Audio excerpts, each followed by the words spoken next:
Hello गाईस, मी अंकिता. मी माझ्या वडिलांसाठी 2 शब्द लिहिले आहेत. ते तुम्ही नीटपणे ऐका आणि कमेंट करून सांगा कसे वाटतात तुम्हाला. एका मुलीच्या नजरेतला बाप. मला कोणीतरी एकदा विचारलं, एका मुलीसाठी बाप काय असतो?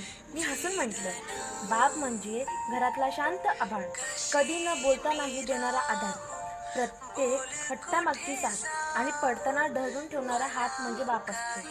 बाप म्हणजे थकलेला चेहरा, पण माझ्यासाठी कायम हसतो. स्वतःच्या स्वप्नांना मागे ठेवून माझ्या स्वप्नांना पंख देणारा बाप.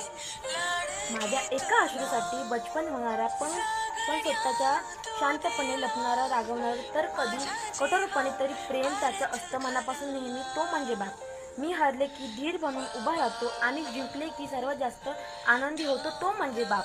माझ्या प्रत्येक यशाच्या अभिमानात असतो तो तर माझा बाप आहे. कारण आई तर जग दाखवते प्रेमाने, पण त्या जगात निडखळ चालणारा, शिकवणारा बाप असतो. आणि मुलगी तर कितीही मोठी झाली तरी तिच्या मनातला पहिला हिरा म्हणजे बाप असतो. गाईस, तुम्हाला हे आवडलं, तुम्हाला कमेंट करून सांगा. बाय गाईस.